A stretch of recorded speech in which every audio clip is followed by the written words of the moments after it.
Olá, sejam todos bem-vindos a mais uma aula de História. Eu sou o professor Elvis. O tema da nossa aula de hoje será o neocolonialismo.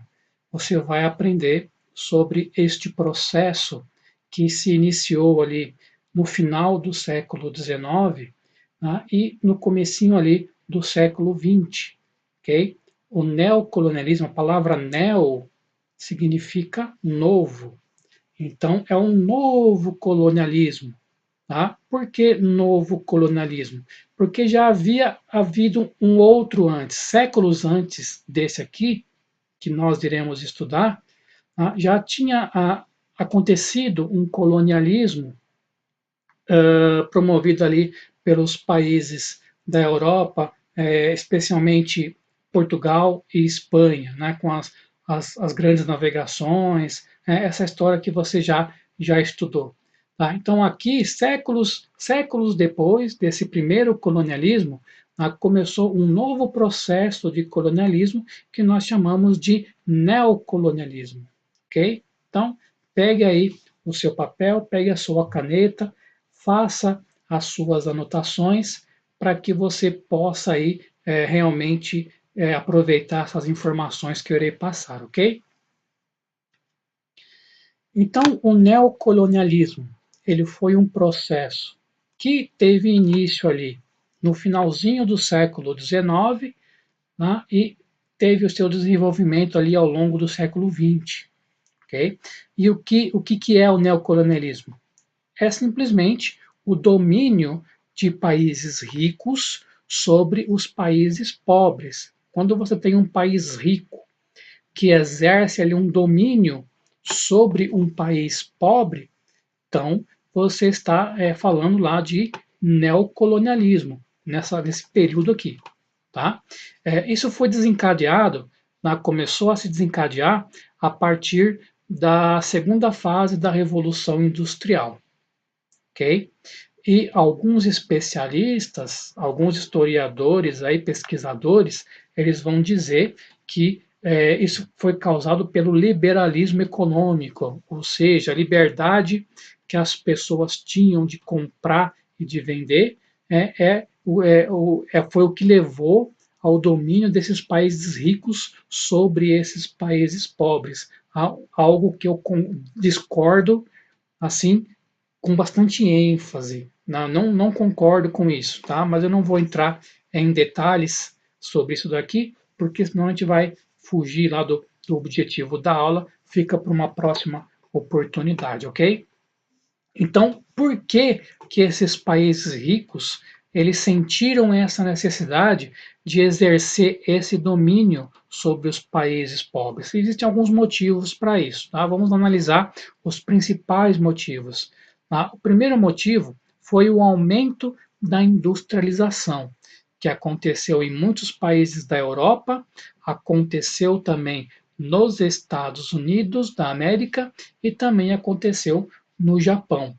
Okay? Com o aumento de industrialização, quando a indústria foi crescendo nessas regiões, o que aconteceu ali?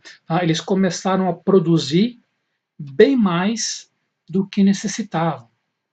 A indústria começou a fabricar produtos, né, e começou a sobrar muito produto. Não havia tantas pessoas para comprar, né, essas mercadorias que eram produzidas. E aí, quando eles viram isso, o que eles pensaram? Vamos libertar os escravos, né, porque o escravo não podia comprar.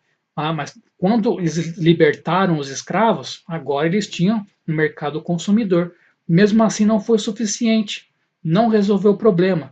E aí, o que eles fizeram? Então vamos dominar outras regiões e vamos forçar essas pessoas a comprar nossos produtos. Tá? Então, esse foi o primeiro motivo para o neocolonialismo. Okay? Um outro motivo ali é a busca de matéria-prima, tá? Principalmente ali nos países da Europa, que eles não possuíam tanta matéria-prima para poder produzir os seus produtos, né? Para poder usar na indústria. Então, o que eles fizeram? Começaram também a dominar outras regiões para que eles pudessem tirar de lá a matéria-prima que eles precisavam. Tá? E um outro motivo foi o crescimento demográfico. O fato foi que, a verdade foi que essa industrialização ela melhorou a vida das pessoas. Tá? A industrialização ela fez com que as pessoas vivessem mais, tivessem um padrão de vida mais elevado. Tá? E esse padrão de vida mais elevado, né, gerou um crescimento demográfico dessas regiões. Tá? E vamos fazer o que com esse povo que está crescendo, né, que está causando aí uma superpopulação? Vamos mandar para as colônias. Precisamos fazer colônias, precisamos dominar sobre países pobres para poder mandar esse excesso de população para essas regiões. Tá? Então, esses foram os principais motivos que levaram esses países ricos a querer dominar os países pobres. Tá? Então, quando se fala em imperialismo, quando você ouvir a palavra imperialismo, significa que é a mesma coisa que colonialismo. Tá? Neocolonialismo e imperialismo, você pode entender que é a mesma coisa, tá? Que é o domínio de países industrializados sobre os países que não eram industrializados. E a região que mais sofreu aí com isso foi o continente africano. O continente africano ele foi ali invadido praticamente, né, e tiraram da África o máximo que conseguiram, que era para suprir a indústria, né, nos países industrializados, ok? Aí você tem três principais tipos de imperialismo, três principais tipos, principais formas de colonizar um país. Você tem o imperialismo de influência.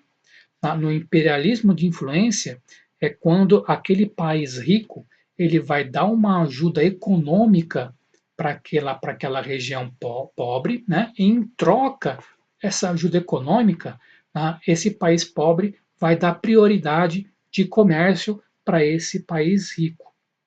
Por exemplo, olha, eu vou te dar um dinheiro, tá? Eu vou te ajudar financeiramente, mas em troca disso você só vai poder fazer comércio comigo.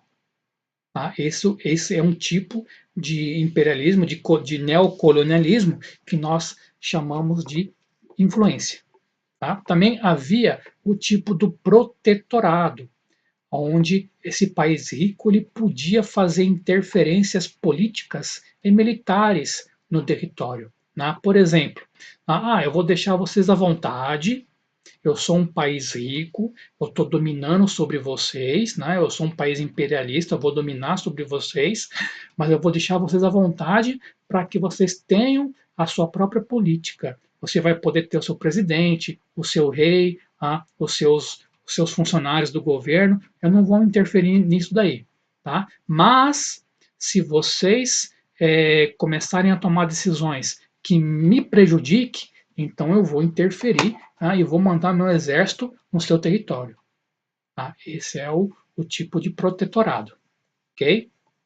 E também havia o tipo colonial, no qual o território realmente pertence à metrópole.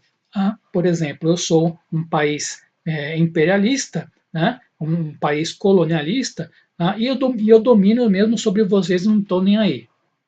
Interfiro, faço o que eu quiser aí, quem manda aqui sou eu. Okay? Então, quando a gente fala em neocolonialismo, nós temos que prestar atenção aqui nesses tipos, né, que existem aí. Tá? O Brasil, em dois momentos da história do Brasil, ele sofreu aí influência de dois países imperialistas colonialistas. Tá? Durante o período da monarquia, quando o Brasil ainda era governado pelo rei, o que aconteceu?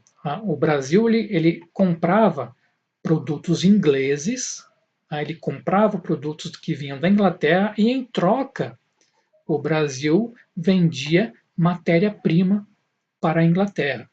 Isso é considerado um tipo de relação ali colonialista, certo? E durante a República, quando o rei não mais governava o Brasil, quando o presidente da República começou a governar o Brasil, tá? Então o país imperialista agora já era os Estados Unidos naquela época, naquele momento. Tá? Então o Brasil ele vendia café para os Estados Unidos e em troca os Estados Unidos ofereciam produtos e serviços para o Brasil. Tá? Mas repare que até aqui não há problema nenhum. Tá? É considerado uma ação lá imperialista, tá? Colonialista, mas aqui está havendo benefícios para ambas as partes.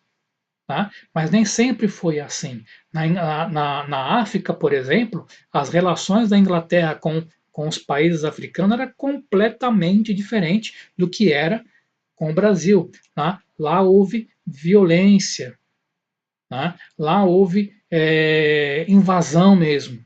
Tá? Em algumas regiões aí também, na Índia aconteceu isso. Tá? Na China também aconteceu muito problema. Tá? Então, muitas vezes essas relações eram de muita violência, invasão. Tá? Você vai estudar depois, mais tarde, o que aconteceu no caso do Congo. Tá?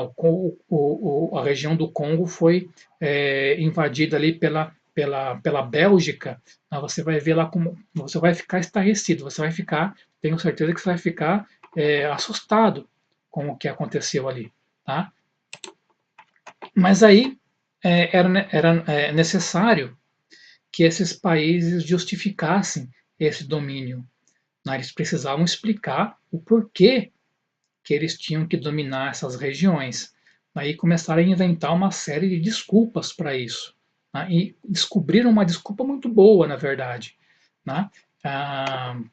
Que é uma desculpa científica, com um fundo científico, que era para convencer mais as pessoas.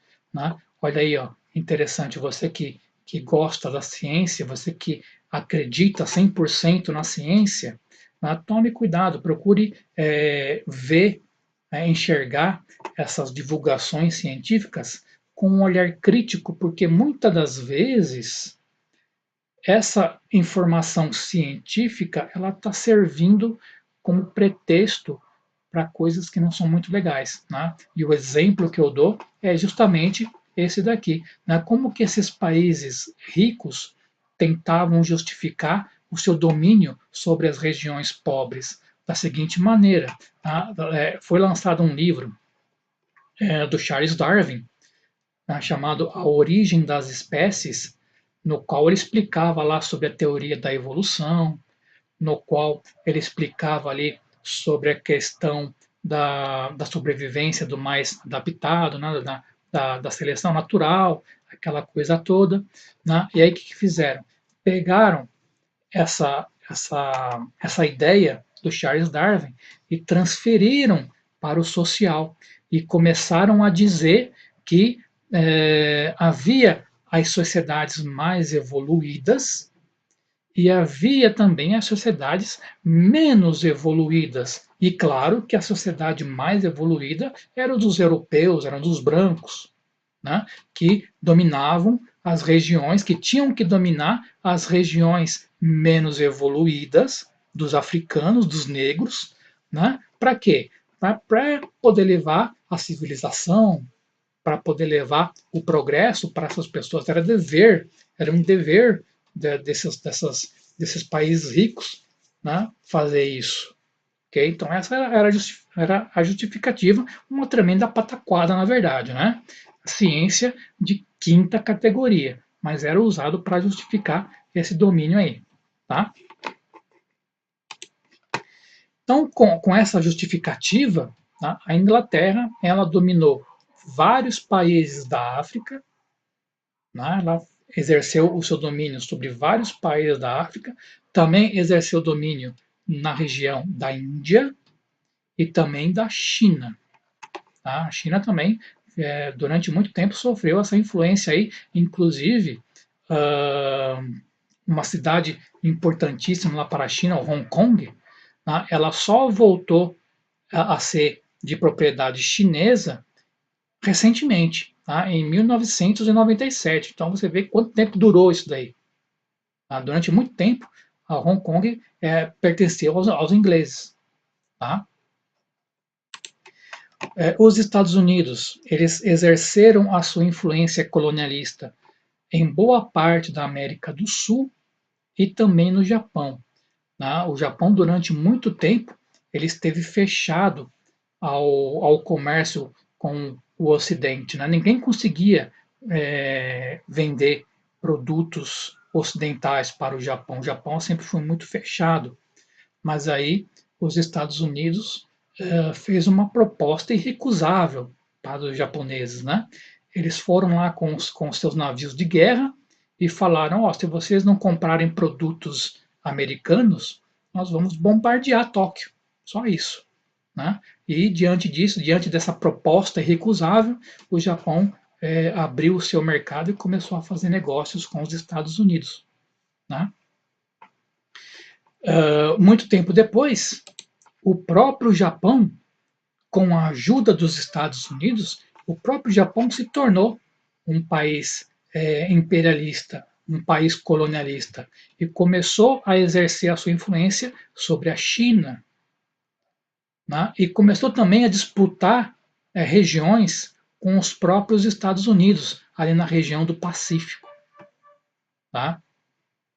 E essas disputas, inclusive, aliás, muitos desses países ricos começaram a brigar com outros países ricos em busca de colônias, por causa de colônias. E isso foi o que levou, mais para frente, à Primeira Guerra Mundial. Foi uma das causas da Primeira Guerra Mundial, né, que será o tema das nossas próximas aulas. Ok?